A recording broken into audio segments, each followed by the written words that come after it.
Vlad is the final one of the authors actually from the Art of Serendipity that I've been trailing the whole way through this. And his and I think his talk is based on his chapter. So again, if you like his chapter, then if you like his talk, then do make sure you take a look at the book. So I'm not even going to begin to read the list of things that he has done, because I do want to go to sleep before midnight tonight. But just suffice to say, he has authored or co-authored more than 200 articles and books, chapters in the areas of creativity and various other sociocultural things. Particularly as well at the moment, he has just this year, or last year actually, there were 2 books that he released: The Possible, A Sociocultural Theory, and Wonder, The Extraordinary Power of the Ordinary Experience. He's an associate professor and head of the Department of Psychology and Counselling at Webster University Geneva. He's also affiliated with the Center for Science of Learning and Technology at the University of Bergen, and he's director of the Webster Center for Creativity and Innovation, and also president of the Possibility Studies Network, which is itself an incredibly exciting and massive project. So I'm just going to leave Vlad to talk about the prepared mind. Thank you. Thank you so much, Wendy. And it's an open invitation for everyone to join or at least, kind of, join us with the Possibility Studies Network, which is our most recent venture. So when we placed these talks, and I optimistically went for the talk before last, I thought I'm going to have a second wind, and I'm feeling it. I'm feeling it coming, but bear with me. And these are very much ideas that are in progress. So I look forward to some feedback on them.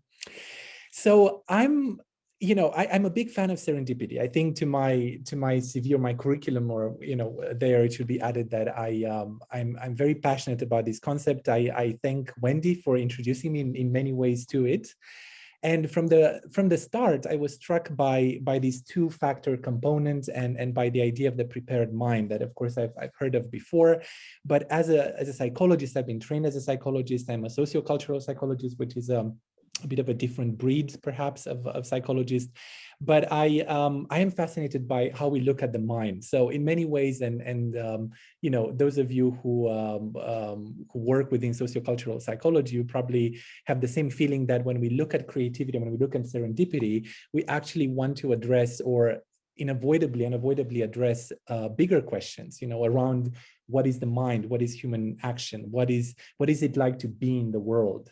So I feel that this is a great opportunity, even if it's 11 past, close to midnight, to open up yet again this discussion of what is the mind, And what I like to do is to start with a visual. This is uncharacteristically the only slide with visuals I'm having. The rest will be text. But when someone Googles, creative individual, creative person, creative mind, I think we're all familiar with these very aesthetic, very kind of delightful representations. Of course, they all take us back to the head, to the brain somehow. You can see almost like an open skull somewhere.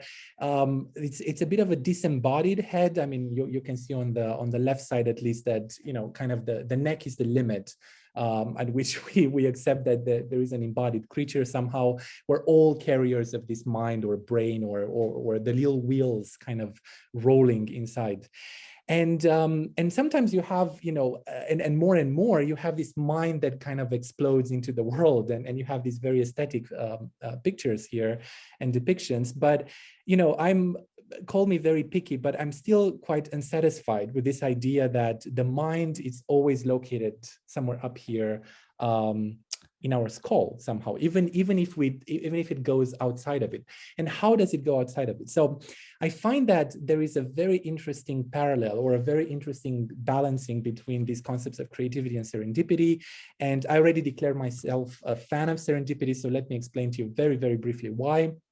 And as Zorana just mentioned, and other colleagues as well, I'm not gonna, I'm not gonna badmouth creativity, because obviously I work in the field. It's a topic I love, but we have to acknowledge that one of the main ways in which we look at creativity has to do with the product. We've been saying that again and again. It's a useful, pragmatic, if you want, definition, in the sense that you can do a lot of studies, that you can measure things more or less, objectively, whatever definition we use. But we focus a lot on products and the properties of products. They need to be novel, original, useful, appropriate, meaningful, and so on. And in the definition, there is very little reference to how we come up with the product, obviously. There is a literature on that. It's not empty by any means, but the mere definition of it doesn't really tell us much, and also doesn't tell us anything about context. You know, one of the oldest definitions by Stein, or at least one of the oldest standard definition, does mention, and this is something that people forget or don't mention a lot, you know, from the 50s, that you have to look at this product as something that is accepted as meaningful or tenable or useful by a particular group at a moment in time. So there is a tendency to put some context into the definition, but usually it doesn't carry well, or at least I haven't seen it in this fuller expression in many sources. And then we have serendipity. That what fascinates me about it, and I think I've been saying this for a while now, but I like to be a collector of relational concepts, if you want. For me, a relational concept is a kind of concept that looks both ways, to the person and to the environment at the same time.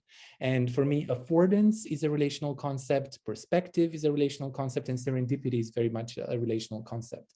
Because, and we've been talking about it for 23 hours now, you know, serendipity is very much located at this space of the encounter between chance happenings and however we want to define those events, and something like the prepared mind. So serendipity invites us to construct this relational space between person and world. And in many ways, it transforms the way we look at human action and human creative action. And I think, you know, I've been talking to and working with Wendy for some time now, and I know that she does wonderful work on the microgenetic analysis of action. We've seen a lot of these ideas and questions come up again and again. If we take serendipity seriously, what does it tell us about how we exist and how we act in the world? You know. So what is the prepared mind, which was my chosen topic? The mind is a traditional focus in psychology. I mean, we call it psychic, we call it, you know, in neuroscience, probably it's something around the brain and the psychic and so on. But this is, you know, this is the bread and butter of psychologists. I'm not going to contest that the mind, however we define it, you know, is an important element. Of course, I would love to have more contextual views of it. When we look at creativity, what is inside this mind, and Zorana, I think you mentioned already, you know, one type of model, this is very much Teresa Amabile kind of perspective. What do you find inside a mind that is prepared for creativity? Well, you find some domain general skills. You find things like divergent thinking, perhaps something around observation, attention, you know, intelligence, and so on. You find something domain specific. You find especially knowledge of different types to be able to create, and you also find motivation that came back again and again in all sorts of discussions, including, in a way, the discussion about purpose as well. Now, I'm not going to, again, contest this typology. I think it's a very useful typology, but it's interesting to think a little bit beyond, perhaps, you know, these very person-centric attributes, or at least person-centric in the way they're usually measured and defined. And then in serendipity, the prepared mind can include many things. Perhaps it's a bit less, or at least for me, that I'm a newcomer to this field, a bit less systematized in that way. In creativity, we love to make a lot of lists of what is in the mind, you know, what are the cognitive processes and so on. But in serendipity, it seems to me that you have definitely a kind of awareness of that chance event happening. You need to have picked it up somehow. And then you have some kind of readiness and maybe ability to act on it, you know, that is kind of completing the serendipitous encounter. And perhaps you also have post factum a lot of interpretations around what was that, you know, was it serendipity, including asking oneself that. So that's all quite nice to think about the mind in this bounded way, bounded somehow to the space of the skull or the head. But as I said, I'm coming from sociocultural theory, and this is where sociocultural theory meets a lot of these embodied, extended, distributed, and enacted views of the mind and of cognition more generally, which look at the mind not as something isolated and individual, but as a system, as a developing system that is biological, psychological, social, and cultural at once. So the mind extends into the world. And I'm sure many of you are extremely familiar with this literature, so I'm not going to dwell on it a lot. When it comes to creative action, and one of my ways of understanding these ways of extending and distributed creativity was to think about a system of actors, audiences, actions, artifacts, and affordances. This is the 5A model. I'm not fully satisfied with it. Of course, no framework is perfect by all means, but it is an attempt to go beyond the purely psychological and to expand creativity into the material space, the social space, the temporality that Michael was reminding us of.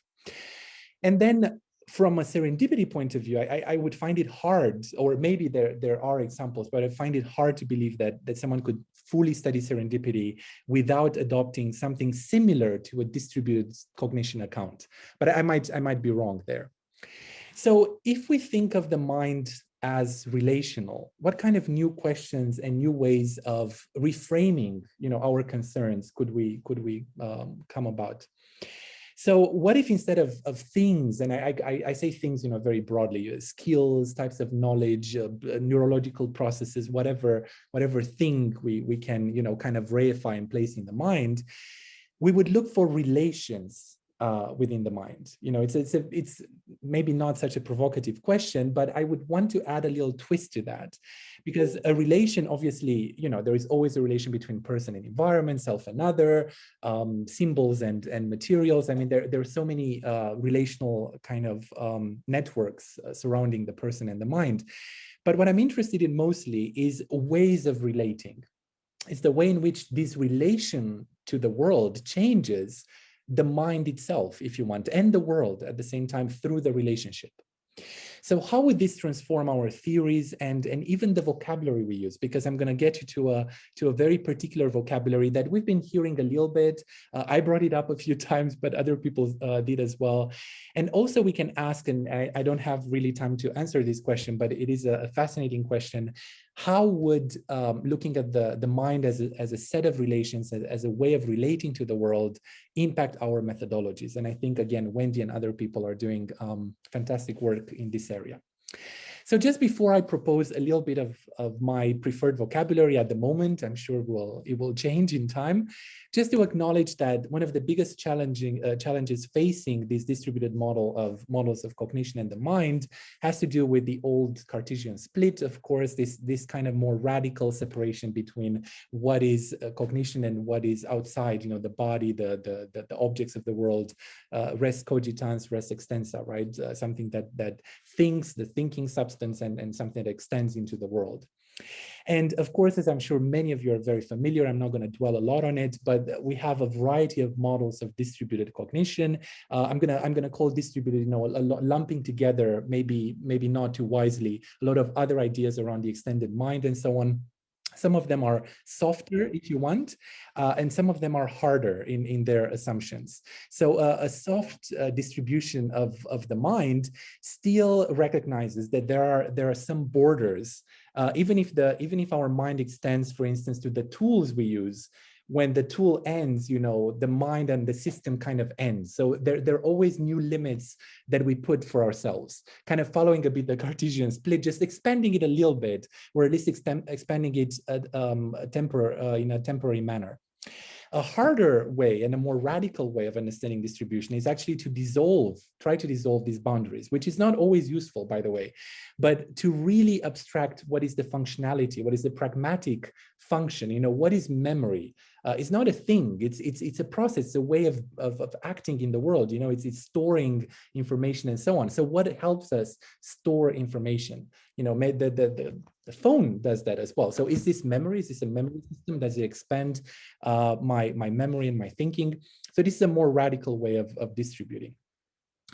So if we transcend, or at least we put to the side, because I'm not claiming in any way that we're solving this dichotomy between mind and matter, self and other, and so on, the whole Cartesian legacy. Because the moment we think analytically, we'll always come up with some kind of dichotomies that often fall back on this historical legacy. But if we allow ourselves the freedom to think about these relations we study, what kind of new concepts could come about? So one very concrete proposal that I'm going to not spend too much talking about, but just proposing it to you, is what if, instead of looking at what is inside the mind and outside the mind, what is the event, what is the mind, what is the person, what is the accident or chance or whatever else, How about if we focused a little bit on the familiar and the unfamiliar? These are things that came about, concepts that came about. We talked about uncertainty and not knowing throughout the day and so on. But what if we took these categories, which themselves are a dichotomy? So I'm not kind of claiming here we've escaped the realm of dichotomies and we can run free. But it is for me a much more distributed way of thinking about serendipity and creativity, because familiarity and unfamiliarity, they don't depend on the person alone. They depend on this continuous experience of the person within in the world, if you want. It's going back also to what Michael told us about this temporal dimension, this accumulated relating to the world that makes that something is familiar for me but not for you, or the other way around, or unfamiliar and so on. So familiarity and unfamiliarity for me are the marker of relationships. They have, again, a very relational quality. So just to end, I think, or going towards the end, if we look at this dynamic within creativity and serendipity of distributed relations between knowing and not knowing, I think surprise, curiosity, wonder come about as very interesting phenomena and as ways of relating to the world, if you want. I'm not going to talk too much about them. Surprise has been mentioned before. It's one of these basic experiences of encountering the unknown, the unexpected. It doesn't really guarantee the exploration of this unknown. So maybe it's an initial step. It's a recognition that something is happening or something has happened. But what I'm very interested by, and I raised the question before with wonder, is this dynamic between curiosity and wonder. And I know Michael works on questions, and I think we, in curiosity, I think, Michael, you gave a talk as well on this topic. And I don't want in any way to put down curiosity, although, if you look at this Heideggerian tradition as well, there are many philosophers who kind of look down a little bit at curiosity and elevated wonder, and others did the other way around. So this is not really a competition. But what is interesting for me is that in this movement, in this relationship between familiarity and unfamiliarity, curiosity, what it does is to make the unfamiliar familiar. I was listening to the discussion with our panelists, our philosophers. We're talking about abduction with maybe a lower A, with maybe less creative abduction in a way, where we take hypotheses that are kind of convenient and we just try to apply them to what is the case. In a way, curiosity does that for us.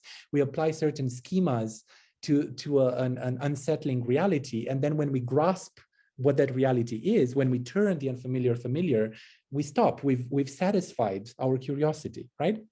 Wonder doesn't move in that direction. It moves actually in a way in the opposite direction. It makes the familiar unfamiliar. So it problematizes the taken for granted. It problematizes the deeper nature of reality, if you want. We look at very, very simple things around us, and we start defamiliarizing ourselves, from them, and we see them anew, basically. So I know I'm kind of running out of time, so I'm just going to try to conclude here. So if we really build on this notion of the mind as relational, and we look at this dynamic between ways of relating to the world that we can label curiosity, curiosity driven, wonder based, but we can find maybe better terms for them. I think what's interesting in serendipity as a phenomenon is basically the movement between these ways of relating to the world. So serendipity is much more than interrelating external events and internal minds, because we fall again back on this very old dichotomy, right? Accidents on the one hand that are kind of a little bit external to the person, sagacity that is somehow a little bit more internal. But serendipity as a movement that articulates the new and the old, the familiar and the unfamiliar, the known and the unknown. And this is an open invitation to consider the temporal dynamic of surprise, curiosity, and wonder as they take place in this in-between space between person and world. I think that's really, for me at least, one of the big promises of serendipity, and what it brings a lot to our thinking about creativity and about human action and human beings in general. So that's it. Thank you. Thank you very much. Thank you very much, Vlad. That was fantastic. Does anybody have any questions that they would like to ask Vlad before I ask? Yes, Joe, you've got a question. I see your hand is raised. So I've gone out for a walk and I've got 3% of the battery. So I hope I can get this question in. Okay. And if you don't have time to answer it before my battery drops, it's very rude of me. But anyway, so the question is, it's actually going all the way back to your bio, but I think you've made certain remarks, like you made a remark about applause that was virtual but no less real. And I've been a little bit cautious as I've read around possibility. I saw Wendy tweeting about it and stuff like that. But Deleuze is pretty down on possibility. He like. Oh no, we lost You Joe. say no, but Deleuze scares me quite a lot. So I think yes, it was like, yeah, no, I think that's fate. It was a guardian angel that protected us from Deleuze. I will come clean and say that I'm I'm exploring different ways of thinking about possibility. I'm getting slowly to Deleuze as well, and we have many colleagues who work in a more kind of critical post-humanist tradition, and I'm kind of getting acquainted with that. And I think one thing that maybe Joe was hinting at is that in my understanding of possibility, I'm still anchoring it quite a lot in kind of the space of the human in a way, and the mind, if you want. But maybe I'm just, he'll have to come back and recharge. Okay. And then I think other Vlad, who's now other Vlad, has been here the entire 24 hours, which even real Vlad, I don't know why. No, yes, you're absolutely right. Real Vlad did not do what other Vlad did. Real Wendy didn't. Hours. I did succumb to a nap for a little. So congratulations, other Vlad, but you had a question. Yeah, so the question is, do you think it's reasonable or even possible to distribute potential internal states? So with, for example, the flow-like satisfaction that can come from interacting with an object, being seen as an affordance of that object, but an affordance that takes either some level of skill or some external circumstance to then exploit. So the question is if it's reasonable, you started by asking. Or possible, yes. Or possible, yeah. Well, I work on the possible, so everything could be possible, but I understand the kernel of the question. There are certain things that are very, like satisfaction. You started with this example, right? So there are things that are more firmly grounded within like the intrapsychological, if you want, territory of the mind and so on. But I'm going to take another example, if you don't mind, just for the sake of talking about one of these cases, which is personality. I'm a social psychologist. A lot of people put together personality and social psychology, which is very interesting because they go in slightly different directions in the way they explain, how we are. One looks more at patterns kind of within the person or related to the person. The other one looks at patterns within the environment. And in some ways, they're kind of two different directions. But bringing them together might be the way forward, because when I think of all of these kind of baggage within psychology of concepts that are very intrapsychological, I tend to ask myself the distributed cognition questions, right? Which are self-other relations. How does satisfaction, how does a personality trait, how does grit, for instance, Zorana talked about grit, how does it depend on a relation with other people? How do we get to understand ourselves or enact a certain trait in this relational space? Then I think about materiality. How do objects, spaces, places contribute to building of a personality and so on? And then time, that again, Michael beautifully reminded us of. What is this accumulation of encounters between person and world that can lead to explaining or giving a fuller, more comprehensive account of these traditionally intrapsychological phenomena? I don't know if I really answered your question, Vlad, but that's what I was prompted to. No, I think you did, at least in the sense that it could be possible, right? Right. Thanks. Thanks. Sorry. Eva has asked, could you consider swapping the prepared mind with the notion of the prepared self? Ooh, I like that. Thank you, Eva. This definitely goes closer to my social psychological training. That's where the self lives mostly. Sadly, you don't open a general psychology textbook and find a lesson on the self, right? But every social psychological textbook will have a lesson on the self. So for me, the self, and this is where in my 5 A's framework, I talk about actor and audience, it's not really the self, but it's this idea of looking at the person in the relationship with the other. So for me, I think that's a step forward, because where there is a self, there is another. You cannot have one without the other if you want. So that is a step forward, at least in the social distribution of the mind. But what about the material? You know, what about, so we have other lines as well that we can make progress on. Fantastic. Thank you very much for that, Vlad. Thank you. I'm just going to make one point. I agree with you on almost everything that you have to say, but I think that maybe calling it the relational mind, I wonder if you think about calling it the relating mind, because that was what I felt came out more, that it's not that it's the mind, it's a constant dynamic process rather than a sort of static thing. Right. But you don't have to answer that if you don't want to. Well, I can think about it, but absolutely, yeah. No, I think the more we put things in action and see them, you know, just the way familiar and unfamiliar, we could talk about movements related to familiarizing and defamiliarizing rather than calling it necessarily familiar or unfamiliar. So yeah, thanks, Wendy. Thank you very much. So let's give you a massive virtual and actual round of applause. Thank you very much, Vlad.